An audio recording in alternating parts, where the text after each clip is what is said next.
আমার চ্যানেলটা লাইক করবেন, শেয়ার করবেন, সাবস্ক্রাইব করবেন, বেল আইকনটা প্রেস করবেন। আবার বলছি, আমার চ্যানেলটা লাইক করবেন, শেয়ার করবেন, সাবস্ক্রাইব করবেন, বেল আইকনটা প্রেস করবেন। সাবস্ক্রাইব করতে ভুলবেন না। আসসালামু আলাইকুম।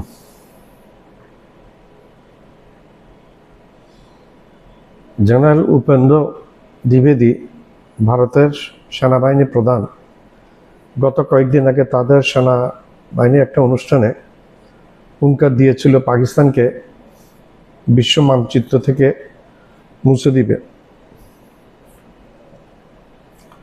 আমি এটা নিয়ে একটা ভিডিও আমার আগের ভিডিওতে করেছিলাম। পাকিস্তান এটা গায়েও মাখে নাই, পাত্তাও দিচ্ছে না, বরং পাকিস্তান উল্টো হুমকি দিয়ে বসছে প্রয়োজনে ভারতকে বিশ্ব মানচিত্র থেকে মুছে দিবে পাকিস্তান। আমি একটা কথা বলি এখানে, ভারত এবং পাকিস্তান দুটোই পারমাণবিক শক্তিশালী দেশ। বিশ্বের কয়েকটা পারমাণবিক শক্তিধর দেশের মধ্যে পাকিস্তান, ভারত আছে। আর পাকিস্তান দেশ হিসেবে ছোট হলেও ভারত থেকে আয়তনে পাকিস্তানের পারমাণবিক বোমা অনেক বেশি ভারত থেকে। পাকিস্তান দেশ হিসেবে ছোট হলেও পাকিস্তান পারমাণবিক বোমা ভারত থেকে বেশি আছে, এবং পাকিস্তানের কাছে আছে অত্যাধুনিক long range, medium range, short range missile, যে মিসাইলগুলো নিউক্লিয়ার বোম বহন করতে পারে। তো একটি শক্তিশালী দেশ, পারমাণবিক শক্তিশালী দেশ কখনোই আরেকটি পারমাণবিক শক্তিশালী দেশকে হুমকি ধুমকি দিতে পারে না, বিশ্ব মানচিত্র থেকে মুছে দিবে এরকম বলে। ভারতের সেনাপ্রধান আসলে অজ্ঞতা প্রসূত কিনা জানি না, নাকি দুধের স্বাদ ঘোলা পানিতে নেওয়ার জন্য বলেছে, নাকি নিজেদের আত্মতুষ্টির জন্য বলেছে, না নিজেদের জনগণকে খুশি রাখার জন্য বলেছে, এটা বুঝতে পারছি না। একজন সেনাপ্রধান এইভাবে আরেকটি প্রতিবেশী দেশ, তাও পারমাণবিক শক্তিশালী দেশ, যেটার সাথে চীনের সম্পর্ক আছে, যেটা পিছনে চীন আছে, তুরস্ক আছে, এখন বাংলাদেশও আছে, ইরান আছে, সেই ভারতের সাথে কেউ নেই। এখন পাকিস্তানের সাথে আমেরিকা আছে, রাশিয়াও দেখা যাচ্ছে সাহায্য সহযোগিতা করছে পাকিস্তানকে। এইভাবে হুমকি ধুমকি দেওয়া কতটুকু যৌক্তিকতা আছে তার? একজন সেনাপ্রধান, একটি দেশের সেনাপ্রধানের এই ধরনের হুমকি দেওয়া, এগুলো আমি বলবো একটা শিশুসুলভ আচরণ ছাড়া, ইম্যাচুরিটি ছাড়া আর কিছুই না। আমেরিকার তুলনায় নর্থ কোরিয়া অনেক ছোট দেশ এবং পারমাণবিক শক্তিশালী একটা দেশ, কিন্তু পারমাণবিক বোমা অনেক ছোট।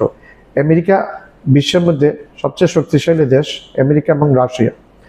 আমেরিকা আজ পর্যন্ত কোনোদিন নর্থ কোরিয়াকে এইভাবে হুমকি দিতে আমরা দেখিনি, কারণ আমেরিকা জানে নর্থ কোরিয়ার অন্তত যতগুলো বোমা আছে তার মধ্যে 2-4টা এসে যদি আমেরিকাকে আঘাত করে, আমেরিকার ভূখণ্ডের পরিণতি কি হবে সেটা আমেরিকা জানে। যেটা জানে না ভারতের সেনাপ্রধান জেনারেল উপেন্দ্র দ্বিবেদী। পেহেলগাম ইস্যু নিয়ে আপনারা পাকিস্তানের মানা সত্ত্বেও, পাকিস্তানের হুঁশিয়ারি সত্ত্বেও আক্রমণ করে বসেছেন। কি লাভটা হয়েছে? 60-70টা ফাইটার প্লেন 1 ঘন্টার মধ্যে খুইয়ে বসেছে। 200-র উপরে ড্রোন আপনাদের ভূপাতিত করেছে পাকিস্তান।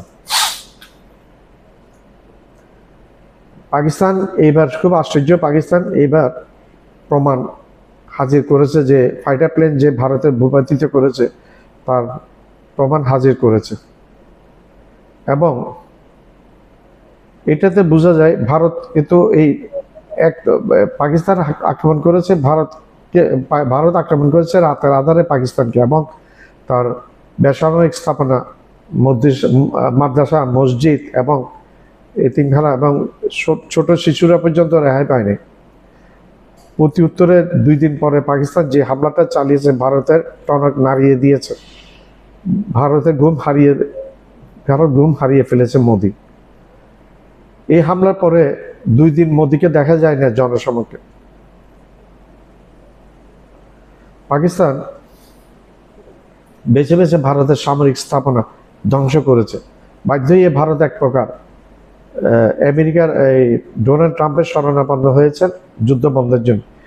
ডোনাল্ড ট্রাম্পের আমেরিকার ভাইস প্রেসিডেন্ট এবং পররাষ্ট্রমন্ত্রী তারা পাকিস্তানের সাথে সারা রাত আলোচনা করেছেন। আলোচনা করার পরে পাকিস্তানকে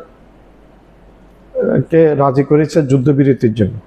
এর প্রতি উত্তরে ভারত পোল্টি নিয়েছে। ভারত বলছে মোদি নাকি যুদ্ধ বন্ধ করেছে।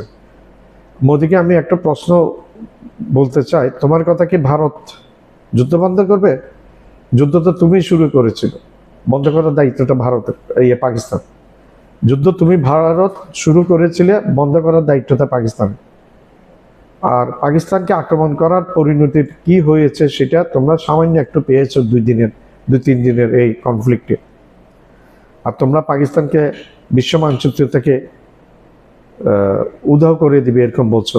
গত 1 মাস আগে পাকিস্তানের সেনাপ্রধান বলেছে পাকিস্তান রাষ্ট্র হিসেবে যদি মনে করে যে তারা তাদের রাষ্ট্র অস্তিত্বের সম্মুখীন হচ্ছে, তাহলে তারা অর্ধেক দুনিয়াকে সাথে নিয়ে তারা ধ্বংস একা হবে না, সাথে অর্ধেক দুনিয়াকে সাথে নিয়ে তারা ধ্বংস হবে। এইটা কি বোঝাতে চেয়েছে? এই যে বোঝাতে চেয়েছে পরিষ্কার, পাকিস্তানের একা ধ্বংস হবে না, ভারতকে সাথে নিয়ে অর্ধেক দুনিয়ার মধ্যে, অর্ধেক বিশ্বের মধ্যে ভারতও আছে, ভারতকে সাথে নিয়ে ধ্বংস হবে। ভাই, ভারতকে ধ্বংস করতে 100টা পারমাণবিক বোমা লাগে না, 3টা বোমা ভারতে নিক্ষেপ করে যদি সফলভাবে নিক্ষেপ করে দিতে পারে পাকিস্তান, এনাফ ভারত ধ্বংস হয়ে যাওয়ার জন্য। তদ্রুপ পাকিস্তানও ওইরকম একইভাবে পড়ে। তো বর্তমান যুগে একটা পারমাণবিক শক্তিশালী দেশ আরেকটা পারমাণবিক শক্তিশালী দেশকে আক্রমণ করে জিতে যাবে, এটা আহম্মকের বোকা সর্বে বাস করা ছাড়া আর কিছুই না। সুতরাং এই সমস্ত প্রপাগান্ডা পাকিস্তান পাত্তাও দেয়নি, উল্টা পাকিস্তান হুমকি দিয়ে বসছে ভারতকে।